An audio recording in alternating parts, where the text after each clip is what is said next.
এখানে হরিচাঁদের কিছু ভক্ত আছে আমি জানি। হরিপালের মা, এই যে হরিচাঁদ ঠাকুরের, যে এটা আমি ভূমিকা ছেড়ে দিয়ে বলছি অসীম হয়ে, এই যে হরিচাঁদের মূর্তিটা এখন পূজা হয়, এই মূর্তি পাইছেন কোথায়? গদাই বাওয়ালি নামে এক বাওয়ালি, আপনাদের কাছে খুলে বলি, প্রতি বৎসর একটা করে মানুষ বনদেবীর নামে সে সুন্দরবনে দিত, জঙ্গলে। কেউ আর পায় না মোটে, তখন ওই হরিপালের মায়ের নিকটে গিয়ে জানায়, তোমার ছেলেটার দিবা, জঙ্গল দেখাই নিয়ে আসি। কোন জঙ্গল? কয় সুন্দরবন। তাই নাকি? বলে হ্যাঁ, হরিণ এনে দেবো, মাংস খেতে পারবা। ওভাবে মনে মনে একবার যদি নিতে পারি বনে, তন্ত্রমন্ত্র দিয়ে ওরে ছেড়ে দেব, ওরে বাঘে খেয়ে ফেলবে, বনদেবী গ্রহণ করবে। মা বলল, হরিপাল রে মা, তা যা তুই গদাইয়ের সঙ্গ ধরে, তা তোরে একটা কথা বলি, আমার কথা নিস, যদি কখনো কোনো বিপদে পড়িস, বাবা হরিচাঁদ বলে একটা ডাক দিস।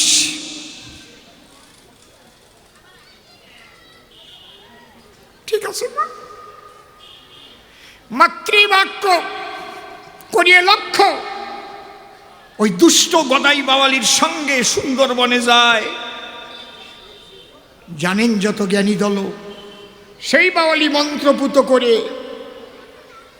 ওই বাচ্চাটারে জঙ্গলের মধ্যে ছেড়ে দিল। এবার বাঘ এলো। ওই বাঘ দেখার পরে মায়ের কথা মনে পড়ে, যে বান্ধব নিয়ে এলো আমারে, সে তো আমাকে ফেলে বনের ভিতরে করেছে পলায়ন। ডেকে বলে, শ্রীহরির ঠাই, বিপদকালে আমার আর কেউ নাই। মা বলেছিল, হরি হরি একবার করিস উচ্চারণ, হরি বল হরি বল, কোথায় তুমি দয়াল হরি? আজকে আমি বাঘের মুখে মরি। হঠাৎ হরি এসে দিল দর্শন। হ্যাঁ, একই দেখি, ব্যাঘ্রের উগ্রতা ভুলে গেল, মাথা নিচু করে জঙ্গলের মধ্যে পালিয়েছিল। ওই শ্রীহরি সামনে দেখা দিল। সেই মূর্তি সে হৃদয়ে অঙ্কন করে নিয়ে এসেছিল। বাড়িতে যখন ফিরে আসে, সকল কথা বলার পরে মাটি দিয়ে তখন ওই মূর্তি গড়ে। কারণ মূর্তি গড়তে হলে পরে মনের ভিতরে মূর্তি না এলে তোর মূর্তি গড়া যায় না। সেই হরিচাঁদের মূর্তি গড়ে তাই নিয়ে মাথার পরে ওরাকান্দে গুরুচাঁদের কাছে গিয়ে দিল দর্শন। গুরুচাঁদ দেখেই দিয়েছে অঙ্গ শিহরণ। এই তুই আমার বাবারে কোথায় পেলি রে? এই যে পাশ হয়ে গেল। আমার বাবার মূর্তি তো আমি চিনি, আমি জানি আমার বাবা কেমন ছিল, কোথায় চোখটা কেমন, বুড়ো কেমন, কপাল কেমন, মুখ কেমন, একদম আমার খাটে বাবার মূর্তি করে নিয়ে আসছিস। ওই যে পাশ হয়ে গেল, সবাই বলে প্রেমানন্দে হরি বলো, হরি বল হরি বল। ওই সেই মূর্তি থেকেই যত মূর্তি হয়। এখন তো ইচ্ছা মতো অনেক মূর্তি গড়ায়। শতানন্দ ডেকে বলে, ভাসিয়ে দুই চোখের জলে, আবার আমি যাচ্ছি ভূমিকায়। আমার কাছে বলো দেখি, সে রক্ষা করলে বাঘে খেতে পারে নাকি মা? মায়েরও ঝরে আঁখি। সন্তানকে দিতে কেউ চায় বিদায়, তবুও বলে ঈশ্বরের চরণতলে, হে প্রভু, কেকার মা কেকার ছেলে তোমার সাধনা করবে বলে যে সন্তান আকাঙ্ক্ষা করে হিয়ায়, আমি মনে মনে ভাবি তাই তারে ঘরের ধরে রাখার চাইতে মহাপাপ আর নাই। মা তার মস্তকে হস্ত দিয়ে আশীর্বাদ করে দেয়। ওই সময় একটা কথা বলেছিল, কি বাবা, একটা কথা কই, তুই তো চলে যাবি,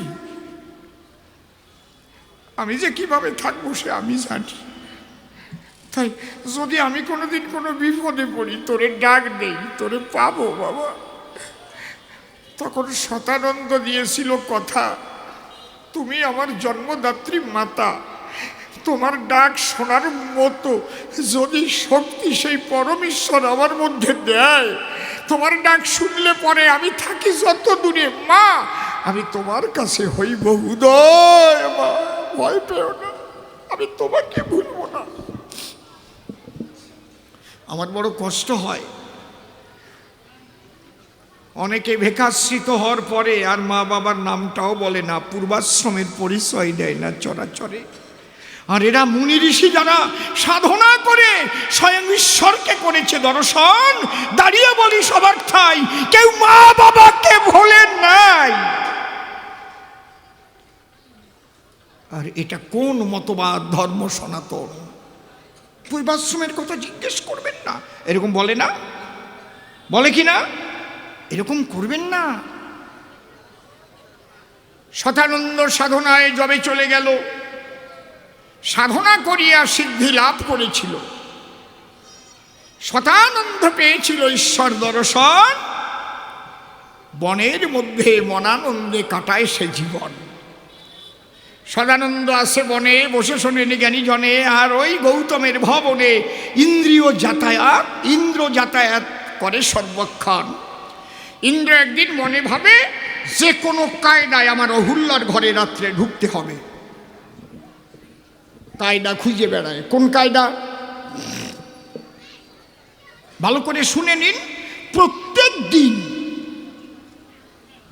গৌতম ঋষি ব্রহ্ম মুহূর্তে ভোরবেলায় অভ্যাসবশত সাধনায় যায়, একটা নির্দিষ্ট জায়গায় গিয়ে বসে। অনেকে প্রত্যেক দিন ভোরবেলায় প্রাতঃভ্রমণ করে না? পাখিগুলো শাখা মাঝে যখন করে কুজন, কিচিরমিচির করে ডাকে যখন গাছের ভিতরে, ঘুম ভেঙে তখন ওঠে। তখন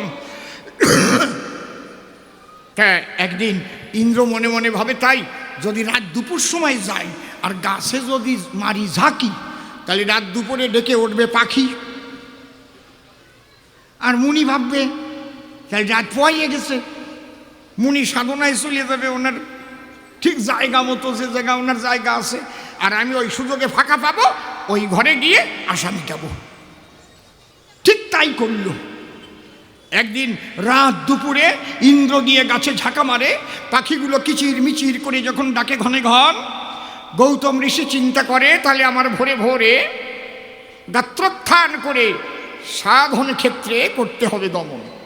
গৌতম ঋষি সাধনায় চলে গেল, ইন্দ্র কেবল ঘরের মধ্যে ঢুকেছিল, কিন্তু সাধনায় বসেই হয়েছে মন উচাটন। এ কি কেমন জ্বালা জ্বালা ধরে গায়ে, সাধু মানুষ তো। হঠাৎ ধ্যানস্থ হয়, ধ্যানস্থ হয়ে জানিবারে পায় এ কি, ইন্দ্রদেব আমার স্ত্রী সতীত্ব নষ্ট করবার তরে ঢুকেছে আমার ঘরে। ক্রোধান্বিত হয়ে দণ্ড কৌমণ্ডল ধরে স্বগৃহে দিল দর্শন। এই দুষ্ট! ইন্দ্র তখন পেয়ে ভয় বিড়ালের মূর্তি ধরিয়ে খাটের তলায় পলায়। ঘরে কে বলো আমায়? অহম মজ্জার। এই না, নিজ মূর্তি ধরো, তা না হলে ভস্মীভূত করবো এ সময়। ইন্দ্রদেব নিজ মূর্তি ধরিয়ে ডেকে বলে করো জোরে, ক্ষমা করো ক্ষমা করো গুরুদেব, ক্ষমা চাহি পায়। ক্ষমা? ওরে অপদার্থ, তোর জীবনটাই ব্যর্থ। যার অভিলাষে তুই এসেছিস গুরুমাতার সকাশে, তোর সর্বাঙ্গে ওই চিহ্ন হবে সুনিশ্চয়। অন্তরে আগে ভেবে তোর সর্বাঙ্গে ভৎচিহ্ন হয়ে যাবে, যাতে দেখেই মানুষের লজ্জা হয়। ইন্দ্রদেব কান্নাকাটি করে তখন চরণ ধরে ক্ষমা চেয়ে বলে গুরুর গোচরে, গুরুদেব এর চাইতে মৃত্যুদণ্ড দেও মায়। তখন বলে রাখ, একখানা ভক্তর মস্তকেতে রবে, আর সারা অঙ্গের ভক্তর লোচন চিহ্ন হয়ে যাবে। এই অভিশাপ দিয়ে ওরে করালো গমন। অহুল্লার কাছে ডেকে বলে, তুমি যখন বুঝতে পেলে ইন্দ্রদেব তোমার ঘরে দিয়েছে দর্শন, তুমি ঋষি পত্নী বটে, আমি প্রশ্ন করি তোমার নিকটে, তুমি অভিশাপ দাওনি কি কারণ? তাহলে চিন্তা করি আমি দিলে তোমারও একটু যোগাযোগ আছে তলে তলে, তাই না হলে তুমি অভিশাপ করনি কেন? তখন তোমাকে অভিশাপ দেব। কি? আমি অভিশাপ করিলাম, তবে তুমি পাষাণী হইয়া রবে।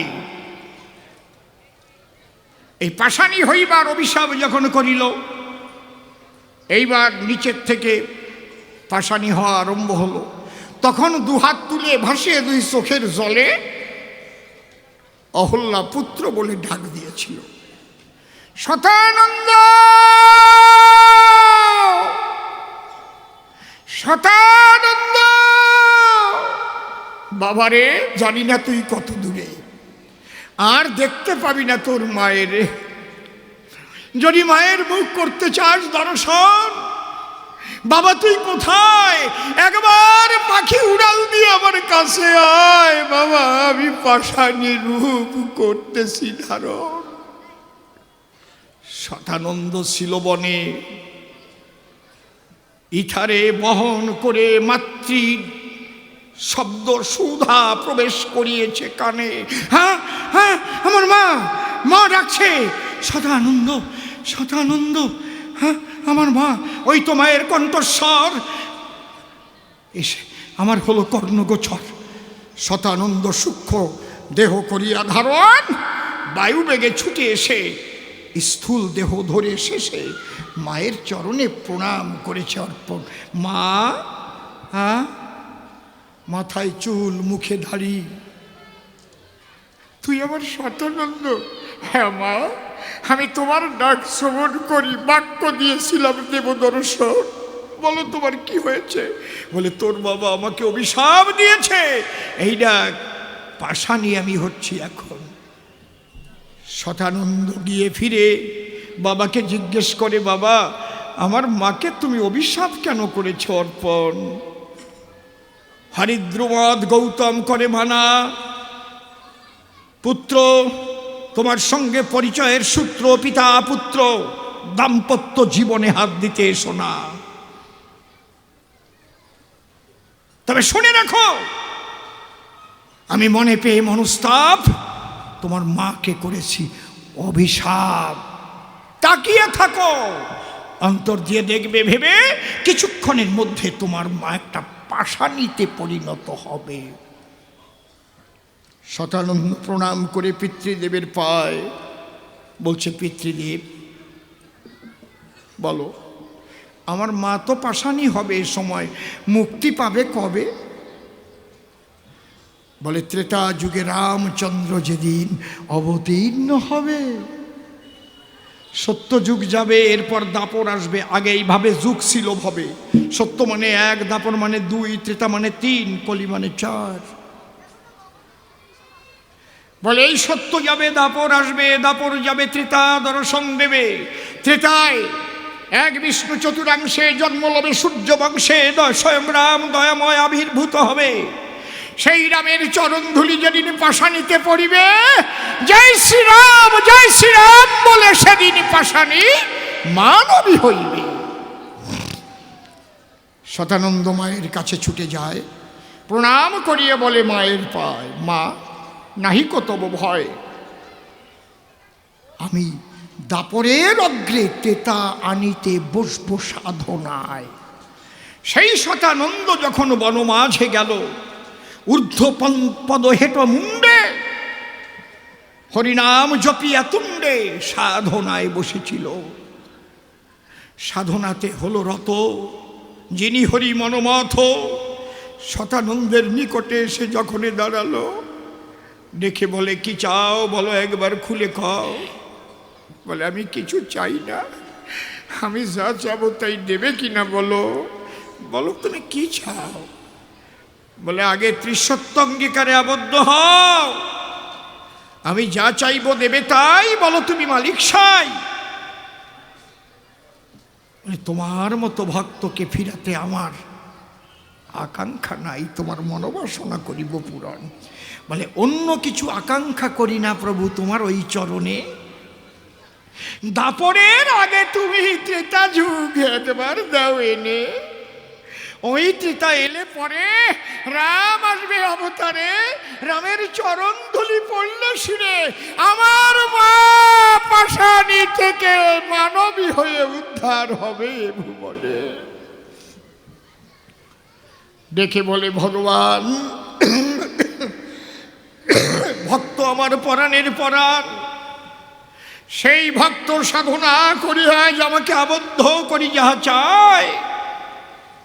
তাহলে আমি যদি তা না দেই, বলবে ভক্তের প্রতি কোনো দরদ নেই। তথাস্তু বলিয়া হস্ত রাখিল মাথায়। সুদামারে একমাত্র ভক্তর সাধনার জোরে একটা যুগ পর্যন্ত আসতে পারে ফিরে। এই জন্যে ভক্ত আমার মাতা পিতা, ভক্ত আমার গুরু, ভক্তেতে রেখেছে নাম আমার বাচ্চা কল্পতরু। সেই ত্রেতা যুগ অগ্রে যখন আসিল, রামচন্দ্র অবতার যবে হইয়াছিল, রামচন্দ্র যখন ওই পাশানির মস্তকে চরণে স্পর্শিল, সেদিন পাশামি জয় শ্রীরাম বলে মানবী হইল। একবার রামানন্দে প্রেমানন্দে সবাই হরি হল হরি বল, হরি বল। অন্তরে আমার আছে ভাবো, প্রত্যেকটা প্রশ্নের আমি জবাব দেব, তবে মাঝে মাঝে গেয়ে নেব গান। শুধু পাঁচালি বললে পরে ভালো লাগে না অন্তরে। এবার গানের মধ্যে আরো আমি দেব সমাধান।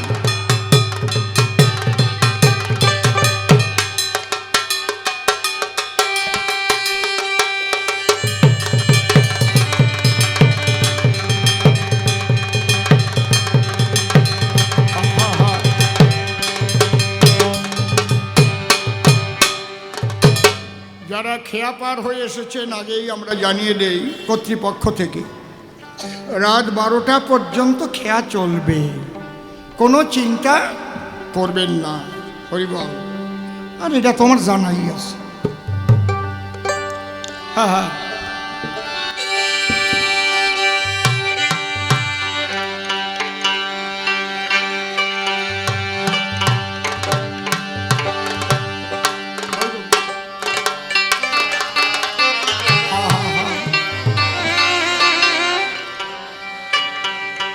শুধু যাই যাই বলে উঠেছে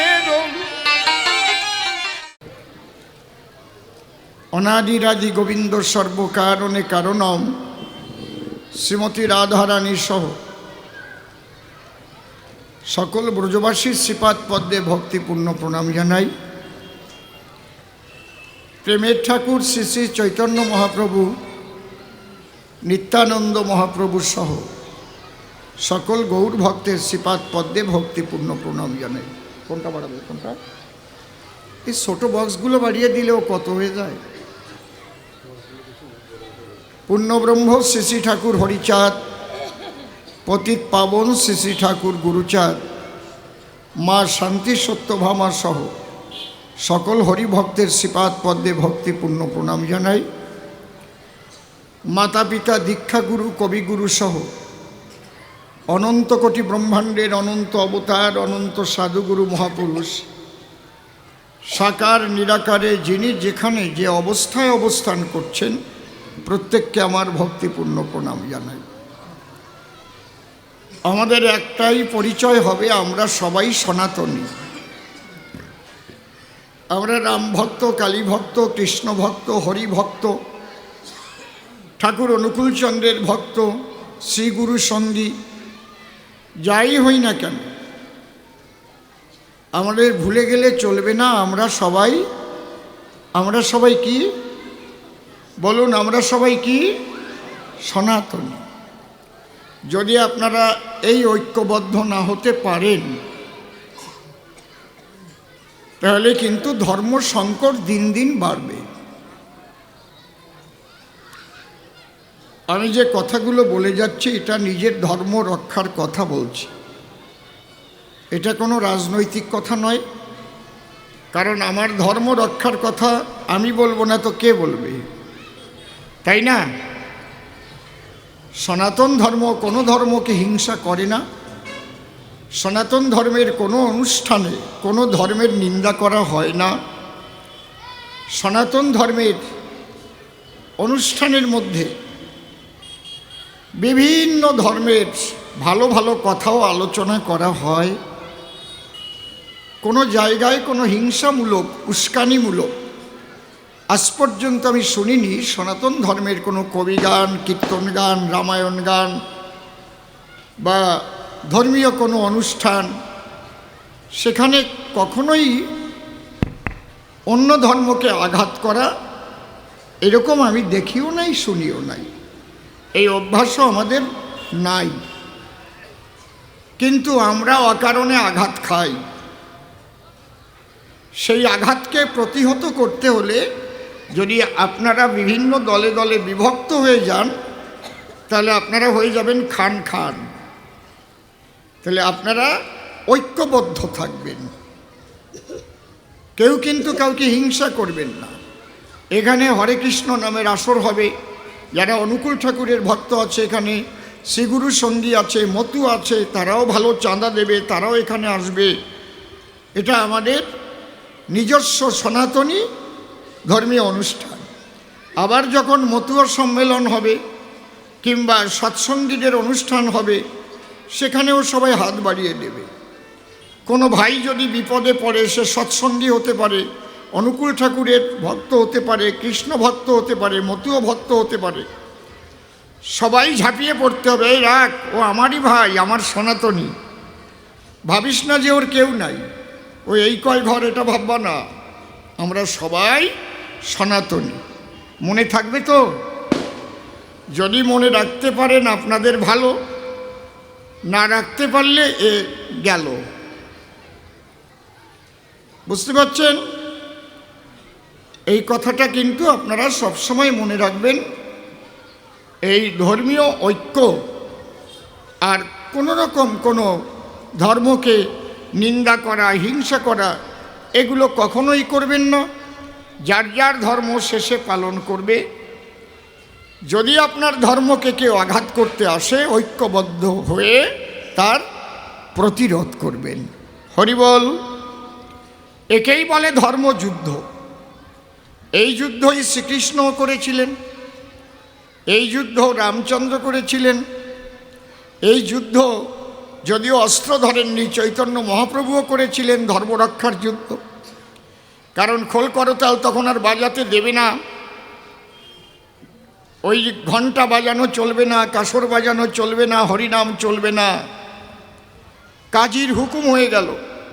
মহাপ্রভু হাজার হাজার ভক্তদের নিয়ে খোল করতাল নিয়ে কাজীর দরবারে গিয়ে মিছিল করে হাজির হলেন, এবং প্রচুর খোল সেদিন ভেঙে দিয়েছিল ওই দুষ্টরা। এখনও নবদ্বীপে খোল ভাঙার মাঠ আছে, এখনও খোল ভাঙার মাঠ আছে। মহাপ্রভু তিনি স্বয়ং ঈশ্বর বলে তার চরণতলে কাজী আত্মনিবেদন করেছিলেন, তার ঐশ্বরিক শক্তির বলে। কিন্তু আপনাদের ঐশ্বরিক শক্তি না থাকলেও ঐক্যবদ্ধ একটা শক্তি আছে। সেই শক্তি 10 জন যেখানে, ভগবান সেখানে। এই শক্তিতে আপনারা এগিয়ে চলবেন। আপনাদের চরণে আমার এই নিবেদন থাকলো। জয় হরিবল, গৌর হরিবল। কারণ সবচাইতে আমার দুঃখের বিষয় হচ্ছে এই সনাতনীরা এত ভাগে বিভক্ত। ভক্ত হতে চায় না, শুধু বিভক্ত হবে, বিভক্ত হবে, ভাগাভাগি করবে। কার গলায় তুলসীর মালা, কার গলায় রুদ্রাক্ষের মালা, কার গলায় আশার মালা, এই নিয়ে বাদায় জ্বালা। আরে মালা কি শ্মশানে যাবে? আরও মালার মধ্যে সোনার দানা যদি 2-1 বড়ি ভরা থাকে, ওই নিয়ে পরে ঝামেলা বাঁধবে। কি খারাপ কথা কইছি নাকি?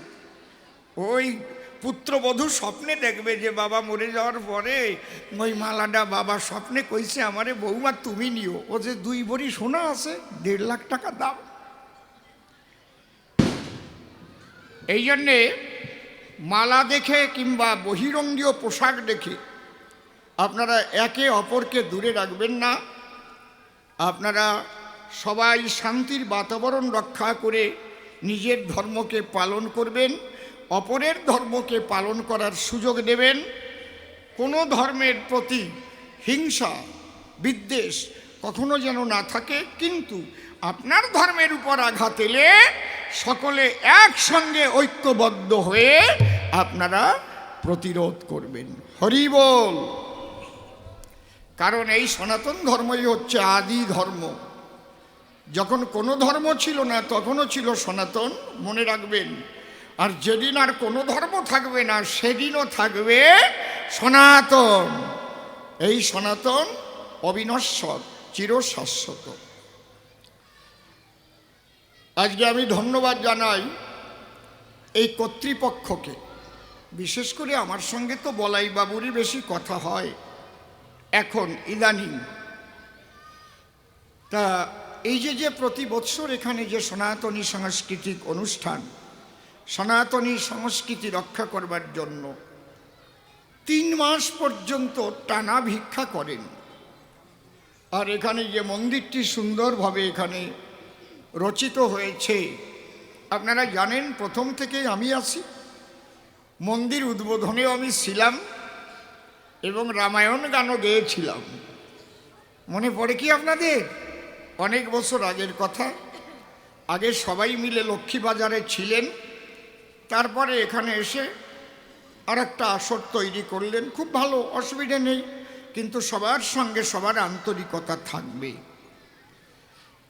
আমি অসংখ্য ধন্যবাদ জানাই এই কমিটির পদস্থ কার্যকর্তাবৃন্দ সহ আর যারা আমার প্রভুর ভক্তবৃন্দ। হরি বল। আচ্ছা, রাধেশ্যাম সরকারকে মালা আমি না, দাঁড়ান, কথা আছে আমার। আমি আইছি, আমি কি? এই লোকটা টানা 90 দিন ভিক্ষা করেছে। এই লোকটা একদিনও কামাই দেয় নাই। টানা 90 দিন যে ভিক্ষা করেছে, মালা তার গলায় দেব না আমার গলায় নেব? তাহলে উনি এই ভিক্ষা করেছেন, যাদের দ্বারা এই ভিক্ষা করে এই অনুষ্ঠান হচ্ছে, তারাই তো আমার বাবা। তাই আমি বাবার গলায় এটা তুলে দিচ্ছি। আজকে এই সম্বর্ধনা স্বরূপ কিছু তো দেবার নাই, আপনি একটু গ্রহণ করুন। হরি বল, হরি বল, হরি বল। জয় জয় ভক্তের আনন্দে, হরি হরি বল। না না না, আমি আপনাকে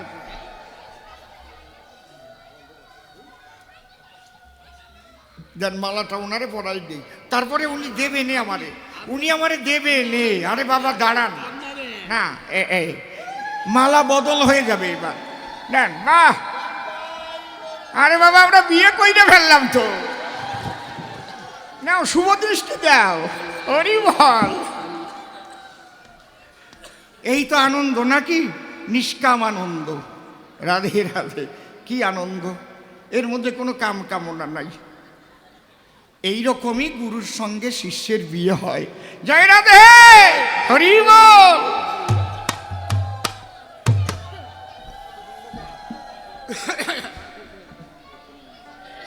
অশ্বিনী ঘোষের একটা গান।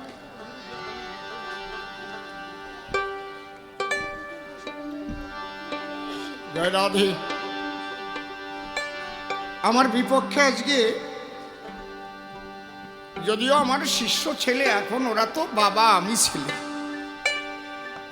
আমার এখন 65 পুড়ে প্রায় 66-তে পড়ে গেল। আর ওরাই এখন এই কবি সমাজকে রক্ষা করবে। বাবাজি সজল সরকার, তারপরে রয়েছে উত্তম সরকার, অমল সরকার, প্রভাত সরকার, সুরজ সরকার, আমার লিটন সরকার, অনেকে রয়েছে। আমার আর এখন যশমান প্রতিষ্ঠার দিকে বা পুরস্কার তিরস্কারের দিকে আমি লক্ষ্য করি না। যেটা পাওয়ার জীবনে ঈশ্বরের ইচ্ছায় সেটা আপনাদের আশীর্বাদে পেয়েছি। এখন যে কয়দিন বেঁচে থাকবো, সাধুসঙ্গ যাতে করে যেতে পারি, এইটুকু আপনারা আশীর্বাদ করবেন। আর যেভাবে দেখে এসেছেন সেই অসীমের জন্য কোনো রকম কোনো কর্মের দ্বারাই কলঙ্কের দাগ না লাগে, এইটুকু আপনারা আশীর্বাদ করবেন। কারণ এমন এমন কালির মধ্যে দিয়ে ঘুরতে হয় না, খুব হুঁশিয়ার না থাকলে কালি লেগে যাওয়ার ভয় আছে। এই জন্য সেই কালিটা যেন না লাগে আর এদের আশীর্বাদ করবেন, এরা যেন ভবিষ্যতে এই কবিগানকে হরিকথা কৃষ্ণ কথা বলে আরও আমি যেটুক এগিয়ে দিয়ে গেলাম বিশ্বের দরবারে যেন এরা আরও এগিয়ে নিয়ে যেতে পারে সাধুগুরু বৈষ্ণবের কৃপা লাভ করে। হরি বল হরি বল হরি বল। এরাই তো রক্ষা করবে আগামীতে। জয় রাধে। এই আশীর্বাদ এদের আপনারা করবেন।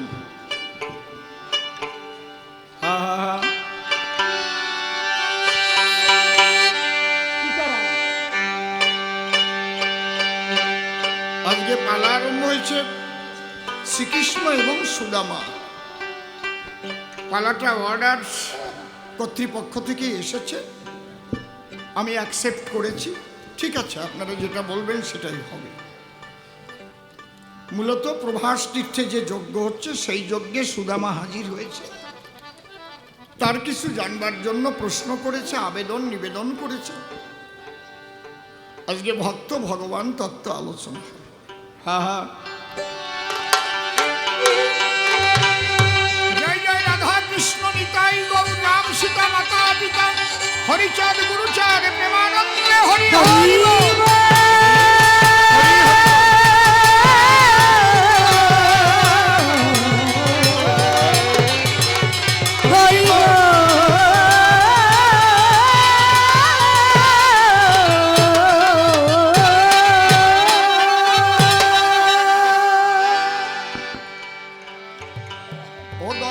সবই তোমার খেলা গো দয়াল, সবই তোমার খেলা। দয়াল সবই তোমার খেলা, দয়াল সবই তোমার খেলা, দয়াল সবই তোমার খেলা, দয়াল সবই তোমার খেলা। তুমি কখনো দাও কলঙ্কের হার, আবার কখনো পরাও ফুলের মালা। সবই তোমার খেলা, দয়াল সবই তোমার খেলা। তুমি কখনো দাও কলঙ্কের হার, আবার কখনো পরাও ফুলের মালা। সবই তোমার খেলা, দয়াল সবই তোমার খেলা। তোমার শুভ আশিস বলে জন্মিয়া এই ভুমণ্ডলে, কত লীলা পলে পলে দেখেছি একেলা।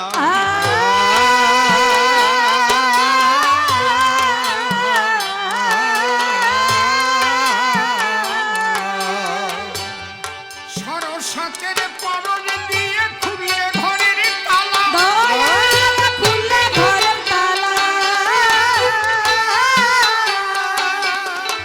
দয়াল রে ও দয়াময়, সরস্বতের পরনে দিয়ে খুলে ঘরের তালা। দয়াল খুলে ঘরের তালা। আমি তোমার ভাবনা যখন ভাবি, হরি আমি তোমার ভাবনা যখন ভাবি, হয়ে থাকি প্রেম বিভোর। সবই তোমার খেলা, দয়াল সবই তোমার খেলা। কখনো সাজাও ভিখারি, কখনো দাও পাকা বাড়ি, সরলতা আর চাতুরি, সুখ শান্তি ঝামেলা।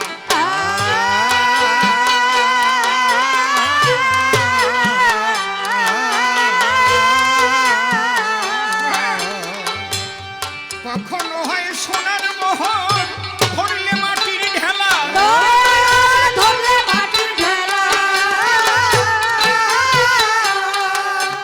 দয়াল রে ও দয়াময়, কখনো হয় সোনার মোহর,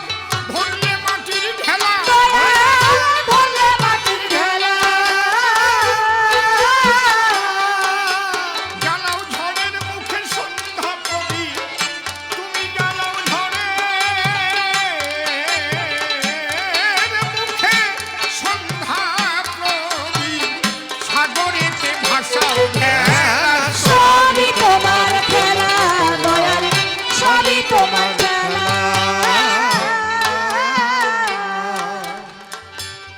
দেখায়ে অধরের হাসি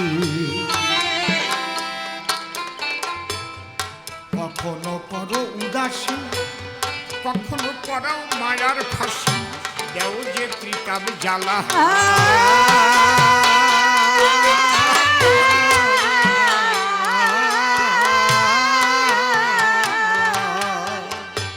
ফুলের মালা কাটার জ্বালা যিনি সমস্ত কিছু সহ্য করতে পারেন জানবেন তার উপরে গুরু কৃপা হয়েছে কোনো কিছুতে বিচলিত হন না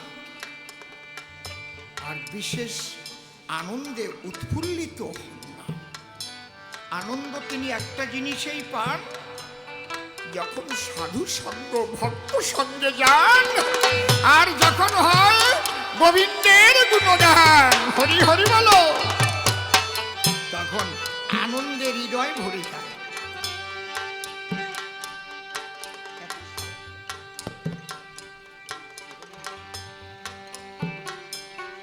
দেখায় এই অধরের হাসি কখনো করো উদাসী কখনো পড়াও মায়ার ফাঁসি দেও যে ত্রিকাব জ্বালা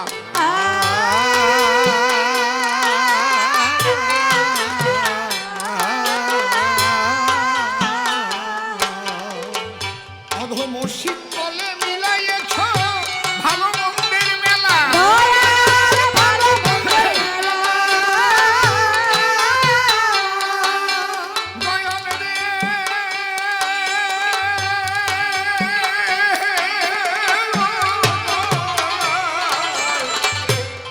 ও শিব বলে মিলাইয়েছ ভালো মন্দের মেলা দয়াল ভালো মন্দের মেলা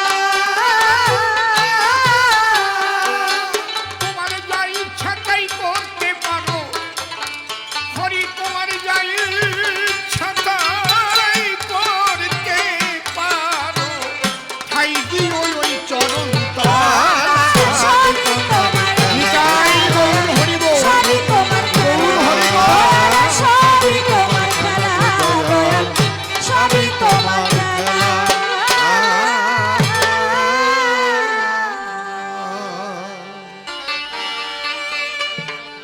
শুধু যাই যাই বলে যাই যাই বলে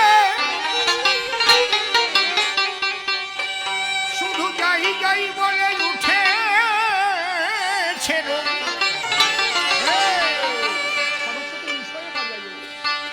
আকাশ বাতাস ধনিয়া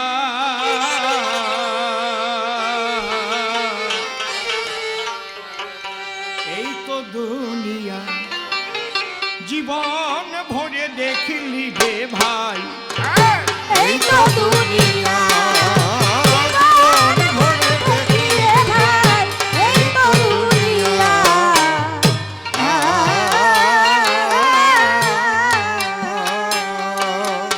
শুধু যাই যাই বলে উঠেছে যাই যাই বলে উঠেছে যাই যাই বলে উঠেছে আকাশ বাতাস ধনিয়া এই তো দুনিয়া জীবন ভরে দেখি রে ভাই এই তো দুনিয়া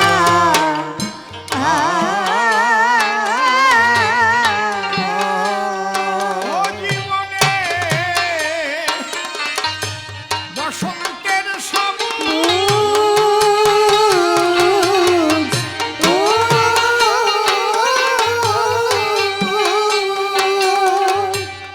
ও জীবনে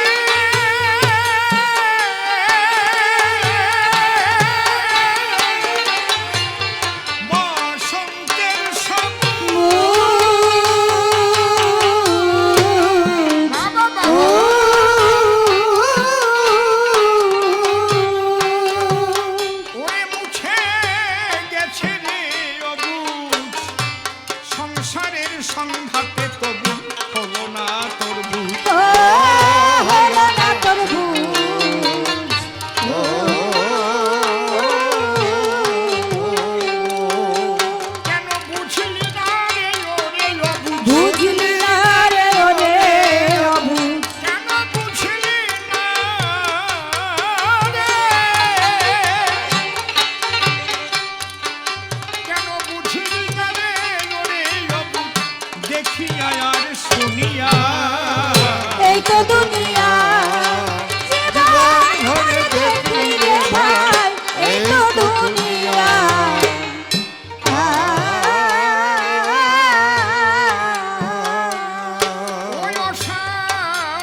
ও ভুলে আসো পরাৎপর, কত ভাঙে কত করে এই সে নদীর সন। ও এই সে নদীর চর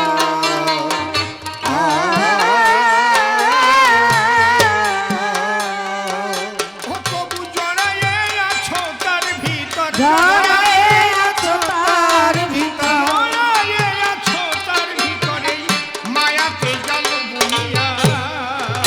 এই তো দুনিয়া জীবন ভরে দেখি রে ভাই এই তো দুনিয়া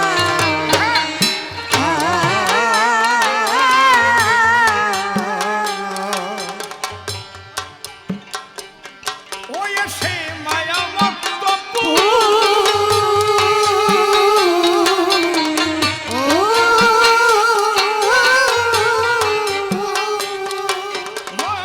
এসে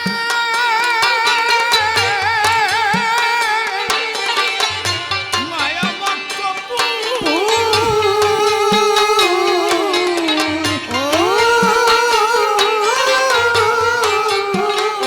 ওরে পিছন বলে মনে পাগল বিজয় বলে যে আমার সকর্মের পশু। ও সকর্মের বসু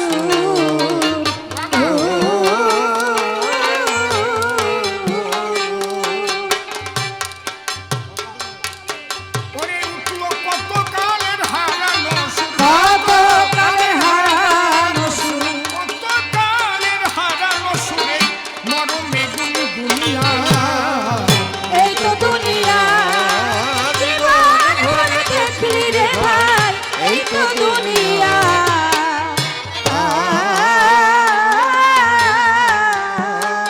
এ কয়খানা প্রশ্ন আমায় করেছিল দান, ধরে ধরে এক এক করে দিচ্ছি সমাধান। বলে দাঁড়ে কেন মাকে মারে বলো কমলাখি, নিজের মাকে মারে যত্ন কেমন যত্ন দেখি।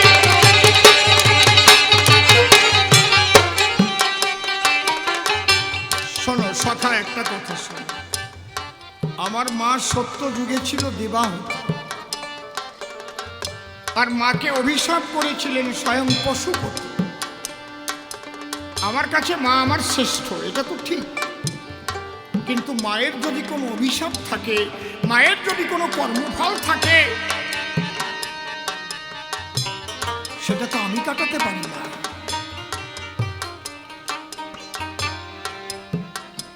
কি অভিশাপ ছিল? একবার মুনি ঋষি নৈমিষারণ্যে যজ্ঞ করেছিল, সেই যজ্ঞ পরিষ্কারের দায়িত্ব আমার মাকে দিল। সেই যজ্ঞে কিন্তু আগেই করে দিল মানা, এখানে ব্রহ্মজ্ঞানী না হইলে সে প্রবেশই করবে না। সেই যজ্ঞে তারা যাবে একমাত্র ব্রহ্মজ্ঞানী যাবে। সেখানে একজন ব্রহ্মজ্ঞ মহিষী মহিলা লাগবে, বিধায়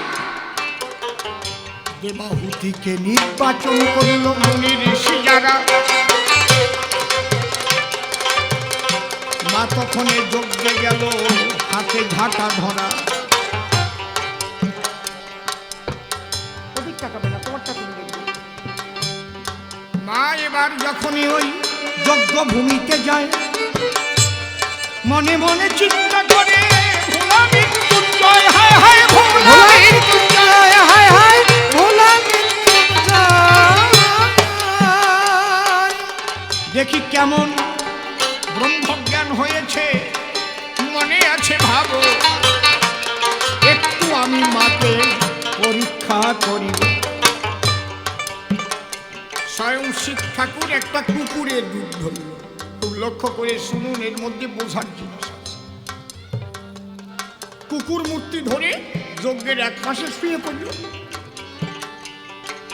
আর মা ঝাঁটা নিয়ে যজ্ঞভূমি পরিষ্কার করতে আরম্ভ করল। পরিষ্কার করতে করতে যখন ওই কুকুরের কাছে গেল, কুকুর আর সরছে না।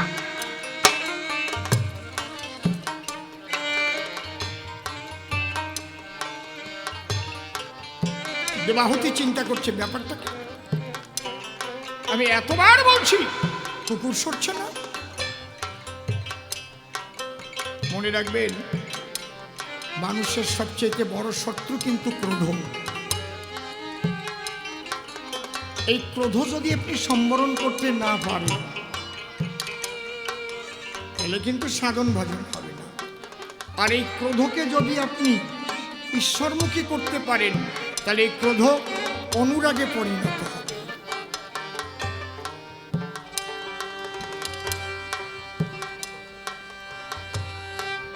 প্রত্যেকটা অন্তর্মুখী বহির্মুখী স্বভাব আছে, কিন্তু দেবাহুতি ভুল করে বসল। কুকুর রূপ করিয়া এসেছে স্বয়ং ত্রিপুরারি, হঠাৎ তার গায়ে দিল তিনটি ঝাঁটার বাড়ি। হায় হায় তিনটি ঝাঁটার বাড়ি, হায় হায় তিনটি ঝাঁটার বাড়ি। ঝাঁটার বাড়ি খেয়েছি নিজের মূর্তি ধরে,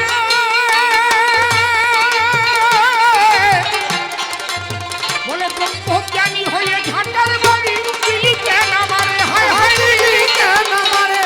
হায় হায় দিলি কেন আমারে? হ্যাঁ, কুকুরের মধ্যে একই ব্রহ্ম জানে সর্বজন, কোন জানে ঝাঁটার বাড়ি করিলি অর্পণ। দেবাহুতি বোঝে নাই যে শিবই মূর্তি ধরে, ঝাঁটার বাড়ি দিয়ে তখন ব্যাকুল হয়ে পড়ে। শিব বলে, মাগো আমি পেলাম মনস্তাপ, তোকে আমি দেব এবার তোর কর্মের অভিশাপ। হ্যাঁ কর্মের অভিশাপ, কর্মের অভিশাপ। শোন না,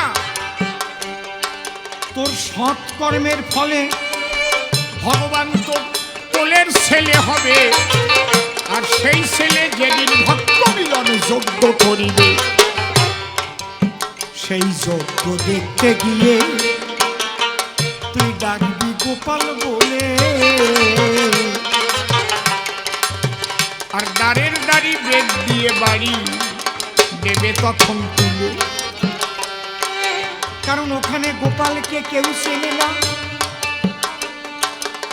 যখন যাবি দ্বারে তখন ওই বেদ দিয়ে তিন বাড়ি মারবে, করিল তিন বাড়ি মারবে তোরে, ও তিন বাড়ি মারবে তোরে। সেই ঝাঁটার বাড়ি দিয়েছিল শিবের অভিশাপে, তিনটি বেদের বাড়ি ছিল বলি তোমার সমীপে, বলি তোমার সমীপে, বলি তোমার সমীপে। এই এক প্রশ্নের জবাব দিলাম, শুনলেন নারী নরে, রাধা কেন কাঁদিতেছে ধুলার পরে পড়ি। রুক্মিণী আর সত্যভামা ওরা ঐশ্বর্যের নায়িকা, তাই ঐশ্বর্যকে খাটের পরে যাচ্ছে দেখো দেখা। মাধুর্য প্রেমের প্রেমিকায় আমার রাধা রানী হয়, চাইতে রাধা গড়াগড়ি দিচ্ছে ওই ধুলায়। হায় হায় দিচ্ছে ওই ধুলায়, হায় হায় দিচ্ছে ওই ধুলায়। আজকে এখানে আমি একদম প্রমাণ দিয়ে যাচ্ছি। এই শটের উপর যারা যারা এসে বসেছেন দেখে নে, দেখে নে, প্রত্যেকে দেখে নে। এমন এমন ঘরের মায়েরা আছেন, এমন ঘরের বাবারা আছেন, কোনো বাড়িতে নিমন্ত্রণ করে নিয়ে গিয়ে যদি আপনারে ঘরের মধ্যে শটে বসতে দেয়, আপনি কিন্তু বসবেন না। আমি চলে আসবেন, আপনি সেখান থেকে অসম্মান বোধ করবেন, ঠিক কিনা? তাহলে আজকে শটে বইছেন কেন? এত নোংরা কত কিছু। এখানে রাধা প্রেমের বাতাস বইছে, মাধুর্য প্রেমের বাতাস যেখানে বয়, সেখানে সবার নিজের আভিজাত্য ভুলে যায়। ধুলা লাগলো না কাদা লাগলো, সে মনটা সে আরো ইচ্ছা করে ওই ধুলা টেনে মাঠে গায়ে হরি বল।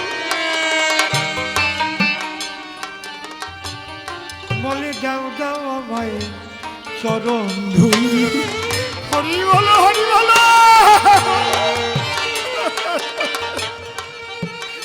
তোমরা দাও দাও আমায়, জয় জয় রাধা কৃষ্ণ প্রেমানন্দ হরি হরি বল হরি বল হরি বল। সবে ধুলি দাও ধুলি দাও, ধুলি মাখি গায় হরি বল হরি বল। এই ধুলিতে যেন প্রেম ভক্তি হয় উদয়, প্রেম ভক্তি হয় ভক্তি হয় না। প্রেমানন্দে হরি হরি হরি বল হরি বল। ভক্তে ভক্তে দেয় তখন প্রেম আলিঙ্গন। হায় হায় প্রেম আলিঙ্গন, হায় হায় প্রেম আলিঙ্গন। ওই ভক্তের দুই অঙ্গে মেখে জীবন করে ভক্ত আভিজাত্য ভুলে ধুলি মাখে সেই জন্য। সেই রাধা নাম প্রেম শিরোমণি, তাই ধুলাতে গড়ায়। শুধু কি আর তার ভাব কান্তি বিলাস নেবই আমার গায়ে। রাধার ভাব কান্তি বিলাস আমি নিজে লব, গৌর হয়ে নদে গিয়ে আমি প্রেম বিলাব। হায় হায় হরি নাম বিলাব, হায় হায় হরি নাম বিলাব। আপনি হইয়া হরি বলব হরি বল। আচন্ডালে ধরে সেদিন দেব আমি বল। হায় হায় হায় হায় প্রেম আলিঙ্গন, হায় হায় প্রেম আলিঙ্গন। যে কারণে যজ্ঞ করি প্রভাসের তীরে, চেয়ে দেখো ভক্তরায় আজ ভাসে আখি নিরে। চরণ ধুলি দাও গোস্ববে করি নিবেদন, যেন আমি লাভ করি সেই রাধা প্রেম ধন। হায় হায় রাধা প্রেম ধন, হায় হায় রাধা প্রেম ধন। চারিখানা প্রশ্ন তুমি করেছিলে মোরে, জবাব দিয়ে বুঝাইলাম আজ তোমার ভারে। আর কেন বেশি কথা বলিবারে যাই, এরপর সখা কি বলে শুনতে হবে তাই।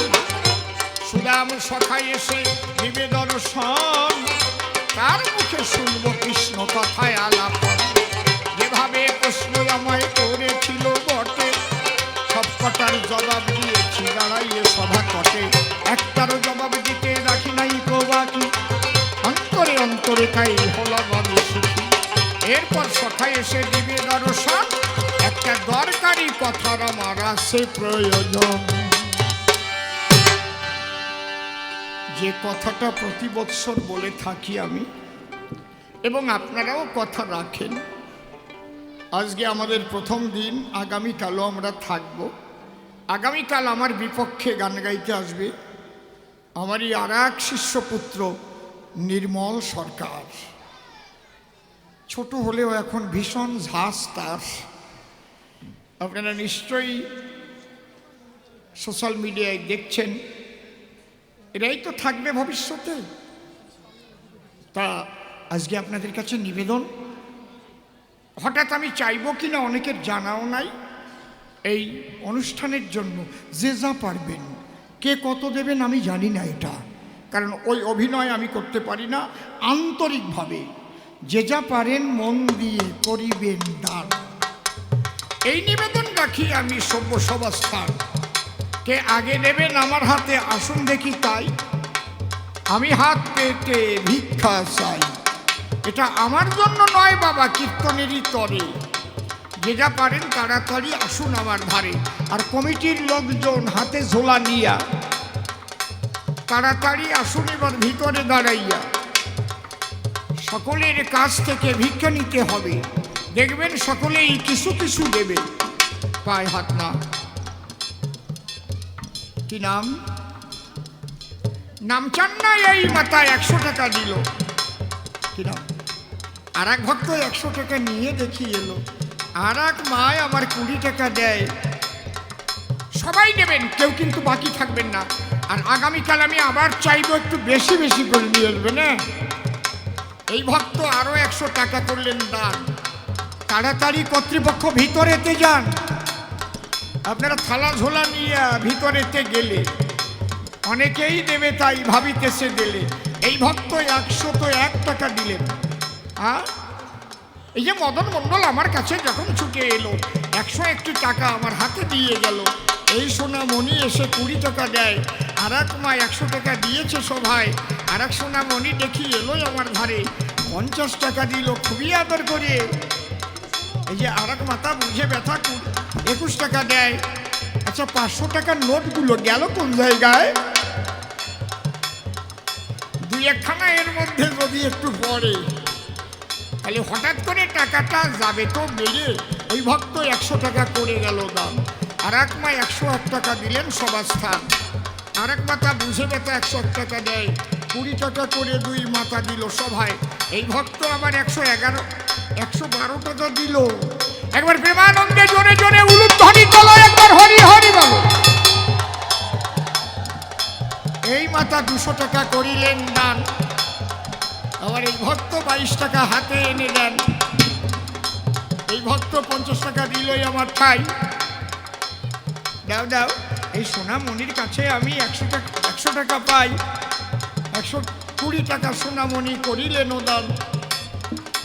আর এক মা 10 টাকা দিলেন সভাস্থান। যেটা পারেন দিন এবার আমার হাতে এনে। এই মা 201 টাকা দিয়েছেন সযত্নে। সকলের মনোবাসনা যেন পূর্ণ করেন হরি, এই নিবেদন করি আমি তার চরণ ধরি। এই ভক্ত 200 টাকা দিলেন আমার ঠাই। ঠাকুরের কাছে মঙ্গল কামনা জানাই। কি নাম? রঞ্জন হাজরা এসে 200 টাকা দিল। আরো অনেকে টাকা দিয়ে বটে গেল। সকলের নাম তো আমার জানা নাই। সকলের জন্য আমি প্রার্থনা জানাই, হে ঠাকুর সবার মনোবাসনা পূর্ণ করে দিও। তুমি তো জগতের পরাণের প্রিয়। দাও।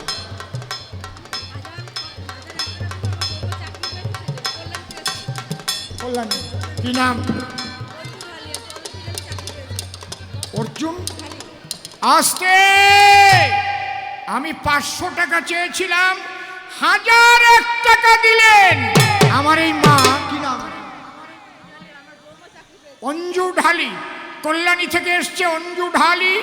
ওনার বৌমা চাকরি পেয়েছে পল্লবী ঢালি, তাই উনি মনের আনন্দে 1001 টাকা দিলেন।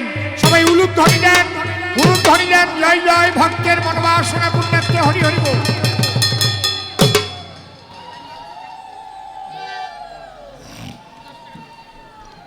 আর এক মা 10 টাকা দিলেন। আমার এই সোনামণি 20 টাকা দিয়েছেন। বাবা, কি নাম? কাকলি দাস। কাকলি দাস 510 টাকা দিয়েছেন। কাকলি দাস। বাহ। আমার এই ভক্ত 50 টাকা। আর এক ভক্ত 11 টাকা। আর এক মা 52 টাকা। দাও। আরো অনেকেই দিচ্ছেন। হরিবল। এরপরে সুদামা সভাতে আসিবে, দেখবেন সে কত হাসাবে কাঁদাবে। কেনই আমি বেশি কথা বলিবারে যাই, আর বেশি কথা বলে প্রয়োজন নাই। সোনামণির কাছে 105 টাকা পাই। প্রথমবারের ভাব আমার সাঙ্গ হয়ে গেল। প্রেমানন্দে ভক্তবৃন্দে হরি হরি বলো, হরি বলো, হরি বল, হরি বল, হরি বল। বাহ। জয় রাধে। আপনারা একটু এগিয়ে গিয়ে বসেন, এগিয়ে গিয়ে বসেন, সামনেটা ধরে দিন। জয় রাধে।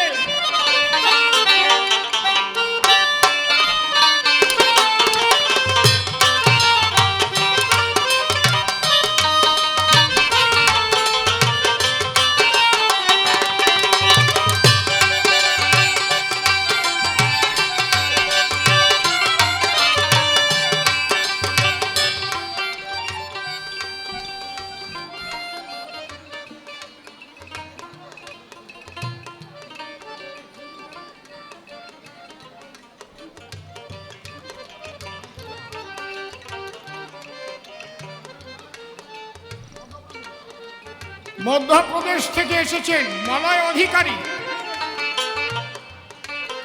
উনি বলছে আপনার ভিডিও দেখে আমরা সবাই পাগল, এত ভালো লেগেছে আজ আপনাকে চোখের সামনে দেখে কি আর দেব, এই 2000 টাকা দিলাম। হরি বল, উলুধ্বনি দাও, জোরে জোরে উলুধ্বনি দাও, উলুধ্বনি দাও। আজকে যে যা দেবে সব ঠাকুরের নামে যাবে সব।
হরি হরি বল।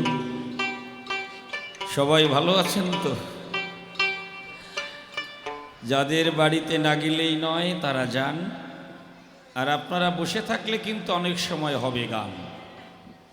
তারপরে আপনাদের খেয়া পারাপারে নিয়ে তো কোনো সমস্যা নেই, যত সময় গান চলবে খেয়ার তরি থাকবে, এর থেকে আর নিশ্চয়তা কি? আপনারা তাই ধৈর্য ধরে বসুন। হ্যাঁ, আগে একটা গান গাই, তারপরে ভগবানের কাছে, আমার খেলার সাথীর কাছে, যদিও আপনারা ভগবান ভাবেন কিন্তু কৃষ্ণ হচ্ছে আমার সখা, আমার খেলার সাথী। ঠিক আছে, দাও বাড়ি দাও।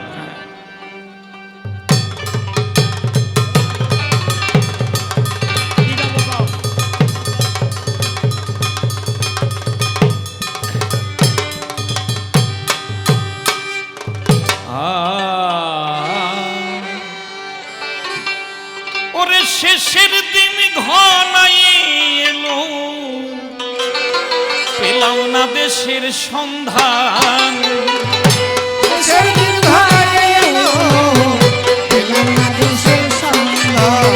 শেষের দিন ঘনাই এলো, পেলাম না দেশের সন্ধান। ওরে আমি পাই না বুঝে আসা যাওয়ার, ভাইরে কে দিল গুপ্ত বিধান। শেষের দিন ঘনাই এলো, পেলাম না দেশের সন্ধান। ও দয়াল রে, সবে বলে মোড়ে পাবে, ওরে স্বর্গ কি নর, কেমন দেশটা কেউ তোমরা করিনি পর। ও রে, হ্যাঁ বেশি হয়। সবে বলে মোরে পাবে, স্বর্গ কি নরক নর, কেমন দেশটা কেউ তোমরা করিনি পর। কোন খবর কই না সেই দেশের লোকে, দেশে তো অনুমান। শেষের দিন ঘনাই এলো, পেলাম না দেশের সন্ধান। শেষের দিন ঘনাই এলো, পেলাম না দেশের সন্ধান।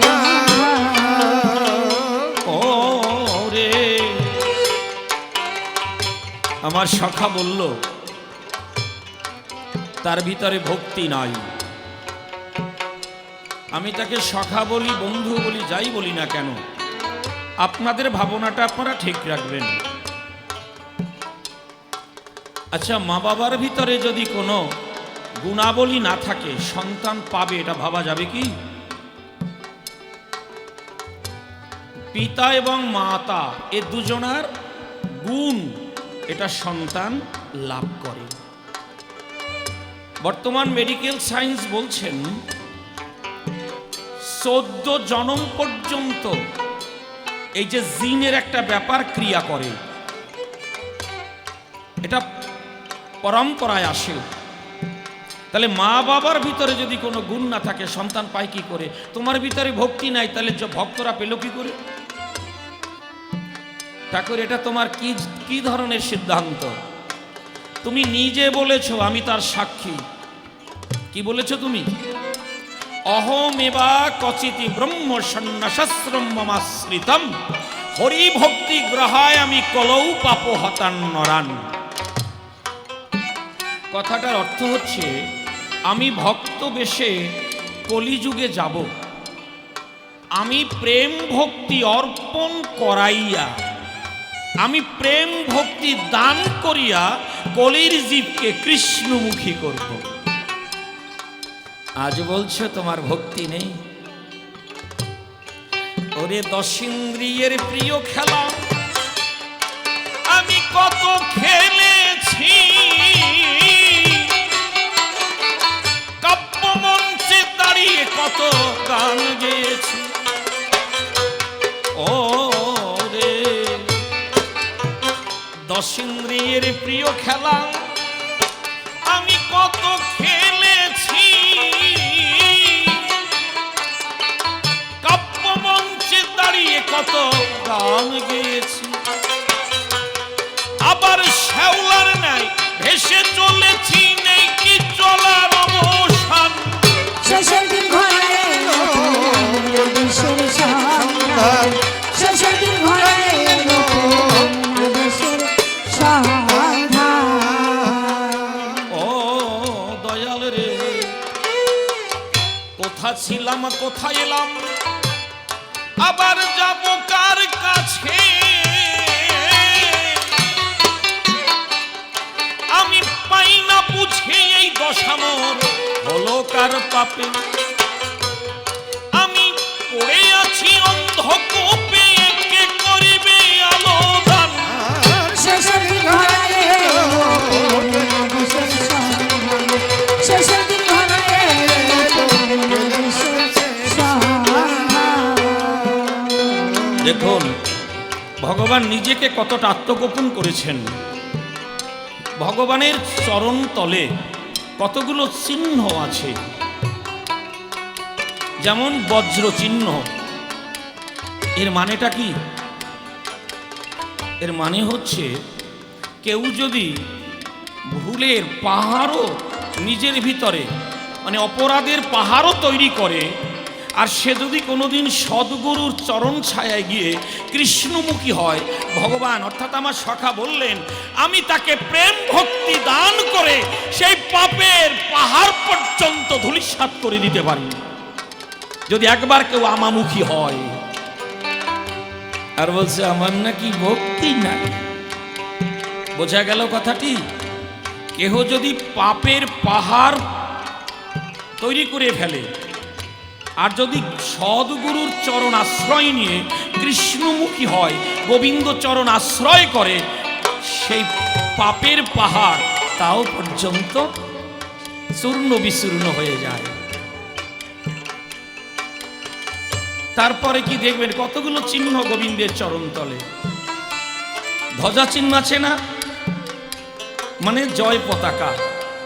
এই জগতে আমরা অনেক পথ লাভ করি, কিন্তু তা আবার থাকেও না, তাই না?